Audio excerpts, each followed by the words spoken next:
तो फ्रेंड्स, आज की कहानी है भूतिया गधा। गांव से कुछ ही दूर एक सुनसान मैदान में एक बूढ़ी औरत का छोटा सा घर था। वह अपनी गरीबी में अकेले रहती थी क्योंकि उसका बेटा रामू और उसका गधा काला दोनों ही कई साल पहले एक हादसे में मारे गए थे। लेकिन उस मौत के पीछे एक गहरा राज छुपा हुआ था। रामू गांव का मेहनती इंसान था। वह काले के साथ रोज काम करता और गांव वालों के लिए लकड़ी, पानी और फसलें ढोता था।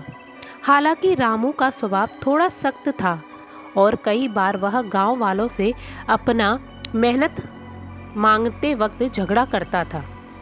एक दिन गांव के कुछ लोगों ने मिलकर उसे सबक सिखाने का सोचा। उन्होंने रामू और उसके गधे को धोखे से जहर खिला दिया। रामू और काला दर्द से तड़पते हुए वहीं जंगल में मर गए। रामू की माँ को जब यह पता चला तो वह रो रो कर बेहाल हो गई, लेकिन गांव वालों ने उसे चुप करा दिया और रामू की मौत को एक दुर्घटना बताकर मामला दबा दिया। रामू और काला के मारे जाने के कुछ महीने बाद गांव में अजीब घटनाएं होने लगी। रात के अंधेरे में लोग सुनते थे कि गधा जोर जोर से हिनहिना रहा है। कुछ लोग कहते थे कि उन्होंने एक गधे पर बैठे रामू की आत्मा और गांव के चारों ओर चक्कर लगाते देखा है। जल्दी ही गांव वालों ने महसूस किया कि जो भी रामू की मौत में शामिल था वह किसी न किसी अनहोनी का शिकार हो रहा है। किसी के खेत जल रहे हैं तो किसी की फसलें खराब हो रही हैं।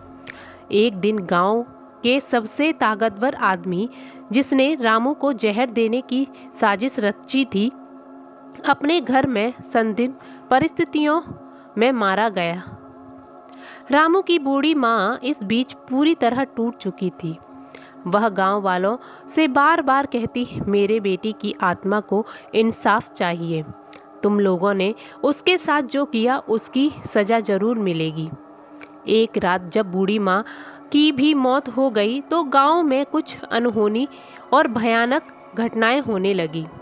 अब गांव के लोग रामू और काले की आत्माओं को खुलेआम चलते फिरते देखने लगे। वे हर रात को गांव की गलियों में घूमते और जोर जोर से हंसते।